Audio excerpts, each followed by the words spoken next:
गर्भ धारण पूर्व लिंग चयन और प्रसव लिंग परीक्षण एक दंडनीय अपराध है। कन्या भ्रूण हत्या करने वाले या करवाने वाले को पकड़वाओ और 1 लाख रुपए इनाम पाओ। राष्ट्रीय स्वास्थ्य मिशन, स्वास्थ्य विभाग, हरियाणा द्वारा जनहित में जारी।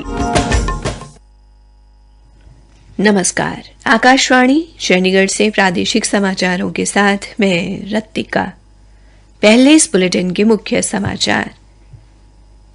प्रधानमंत्री नरेंद्र मोदी कल ऊना रेलवे स्टेशन पर वंदे भारत रेलगाड़ी को झंडी दिखाकर रवाना करेंगे। केंद्रीय मंत्रिमंडल वित्त वर्ष 2021-22 के लिए रेलवे कर्मचारियों को 78 दिन के वेतन के समान उत्पादकता बोनस के भुगतान को मंजूरी दी। हरियाणा सरकार ने सोनीपत में दवा बनाने वाले मेडेन फार्मास्यूटिकल कारखाने को बंद कर दिया है। अंतर्राष्ट्रीय मुद्रा कोष ने कहा कि वैश्विक वृद्धि दर 2021 के 6% से कम होकर वर्तमान वर्ष में 3.2% तथा वर्ष 2023 में 2.7% रह सकती है। और आदमपुर विधानसभा उपचुनाव के लिए 4 उम्मीदवारों ने नामांकन पत्र दाखिल किए। अब समाचार विस्तार से। प्रधानमंत्री नरेंद्र मोदी कल हिमाचल प्रदेश के ऊना रेलवे स्टेशन पर वंदे भारत रेलगाड़ी को हरी झंडी दिखाकर रवाना करेंगे। हरियाणा के मुख्यमंत्री मनोहर लाल ने बताया कि ये गाड़ी ऊना और दिल्ली के बीच चलेगी और इससे पंजाब और हिमाचल प्रदेश के साथ-साथ हरियाणा के लोगों को भी फायदा होगा। ये रेलगाड़ी ऊना से सुबह 9:30 बजे चलेगी, जो आनंदपुर साहिब, चंडीगढ़ और अंबाला से होते हुए 3:30 बजे नई दिल्ली पहुंचेगी। कल इस रेलगाड़ी में मुख्यमंत्री मनोहर लाल अपने तमाम कैबिनेट मंत्रियों के साथ चंडीगढ़ से अंबाला तक यात्रा करेंगे। मुख्यमंत्री ने इस मार्ग पर वंदे भारत रेलगाड़ी चलाने के लिए प्रधानमंत्री नरेंद्र मोदी का आभार जताया है। इस रेलगाड़ी में स्वचालित फायर सेंसर और सीसीटीवी कैमरों की व्यवस्था भी की गई है। केंद्रीय मंत्रिमंडल ने वित्त वर्ष 2021-22 के लिए रेलवे कर्मचारियों को 78 दिन के वेतन के समान उत्पादकता से जुड़े बोनस के भुगतान को मंजूरी दी है।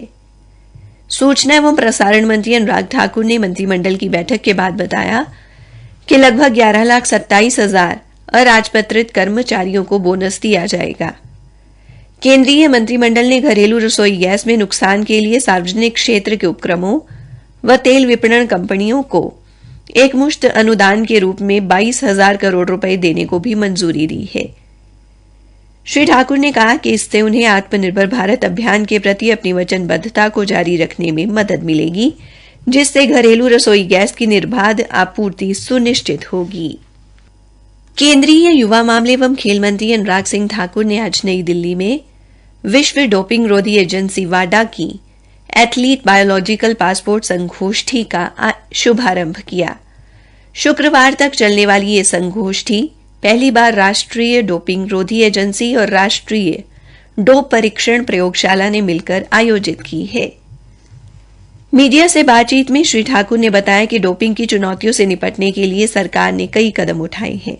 उन्होंने कहा कि सरकार ने ताकत बढ़ाने के लिए गए पोषक आहार की जांच के लिए राष्ट्रीय फोरेंसिक विज्ञान विश्वविद्यालय और भारतीय खाद्य सुरक्षा एवं मानक प्राधिकरण के साथ समझौता किया है, ताकि जांच संबंधी जानकारी एथलीटों के साथ साझा की जा सके।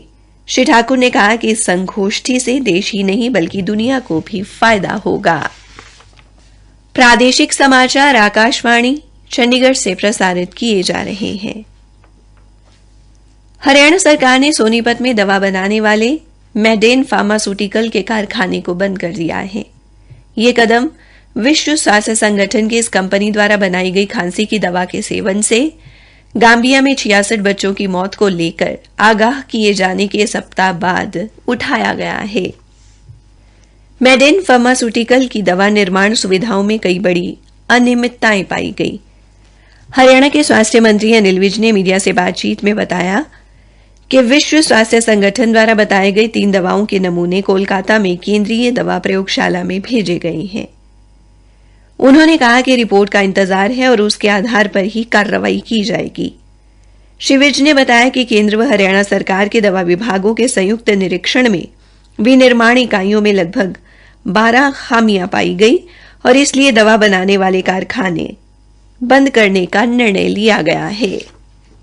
हरियाणा राज्य निर्वाचन आयुक्त धनपत सिंह ने कहा कि प्रदेश में पंचायती राज संस्थाओं के चुनाव के चलते जब तक आदर्श आचार संहिता लागू है तब तक चुनाव से जुड़े अधिकारियों व कर्मचारियों के तबादले पर रोक रहेगी। उन्होंने कहा कि मुख्य सचिव द्वारा सभी प्रशासनिक विभाग अध्यक्षों को पत्र जारी कर इस संबंधी अवगत करवा दिया गया है।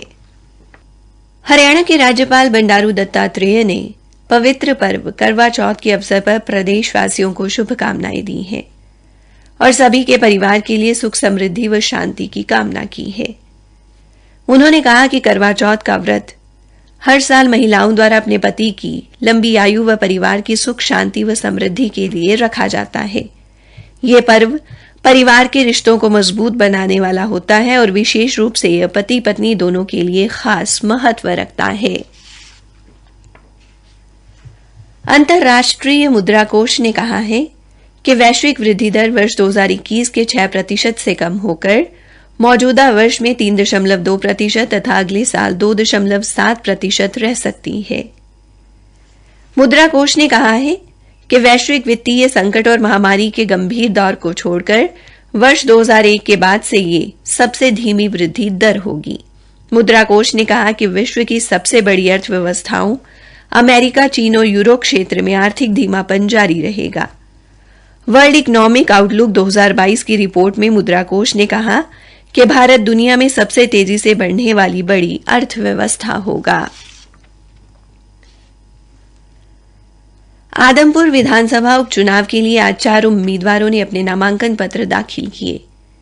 जिन्होंने आज अपने नामांकन पत्र दाखिल किए हैं उनमें भारतीय जनता पार्टी से कुलदीप बिश्नोई के पुत्र भव्य बिश्नोई और निर्दलीय उम्मीदवार अमित सतेंद्र एवं संत धर्मवीर चोटीवाला शामिल हैं। नामांकन पत्र दाखिल करने की अंतिम तिथि 14 अक्टूबर है। निर्वाचन अधिकारी सुभाष चंद्र ने बताया कि नामांकन पत्रों की जांच 15 अक्टूबर को होगी और उम्मीदवार 17 अक्टूबर तक अपने नाम वापस ले सकते हैं। कैथल जिला प्रशासन और रेडक्रॉस सोसाइटी द्वारा आज कैथल के राजकीय वरिष्ठ माध्यमिक विद्यालय में 556 दिव्यांगजनों को 994 आधुनिक कृत्रिम अंग एवं सहायक उपकरण निःशुल्क वितरित किए गए।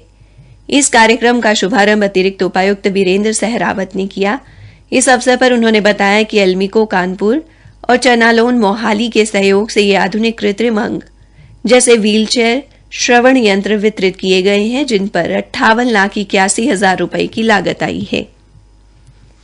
भारतीय रेडक्रॉस सोसाइटी के महासचिव डॉ मुकेश अग्रवाल ने कहा कि दिव्यांगजनों के कल्याण के लिए जो उपकरण दिए गए हैं ये उनके लिए काफी लाभप्रद सिद्ध होंगे। अग्निवीर वायु के अगले साल के बैच में पुरुष और महिला उम्मीदवारों की भर्ती के लिए पंजीकरण इस वर्ष नवंबर के पहले सप्ताह में शुरू होगा। भारतीय वायुसेना ने कहा कि ऑनलाइन परीक्षा अगले साल जनवरी में होगी। इच्छुक उम्मीदवार अग्निपथ-vayu.cdac.in पर पंजीकरण कर सकते हैं। हरियाणा के मुख्य सचिव संजीव कौशल ने प्रदेश की 100 करोड़ रुपए से अधिक की परियोजनाओं के क्रियान्वयन में तेजी लाने के उद्देश्य से आज विभिन्न विभागों के नोडल अधिकारी नियुक्त किए। श्री कौशल आज चंडीगढ़ में 100 करोड़ रुपए से अधिक की परियोजनाओं की निगरानी के लिए क्षमता निर्माण को लेकर आयोजित कार्यशाला से पहले सभी नोडल अधिकारियों की बैठक की अध्यक्षता कर रहे थे। अंत में मुख्य समाचार एक बार फिर। प्रधानमंत्री नरेंद्र मोदी कल ऊना रेलवे स्टेशन पर वंदे भारत रेलगाड़ी को झंडी दिखाकर रवाना करेंगे। हरियाणा सरकार ने सोनीपत में दवा बनाने वाले मेडेन फार्मास्यूटिकल कारखाने को बंद कर दिया है। इसी के साथ प्रादेशिक समाचार समाप्त हुए। अरे वाह, पुराना सोना कितना शुद्ध होता था ना दादी। सोना आज भी शुद्ध है, उस पर अगर हॉलमार्क अंकित है। आप भी ध्यान रखें, सोना हमेशा BIS प्रमाणित ज्वेलर से ही लें। बिल अवश्य लें और जांच लें कि बिल पर अंकित और आभूषण पर अंकित शुद्धता समान है। अधिक जानकारी के लिए लॉग ऑन करें BIS.gov.in पर।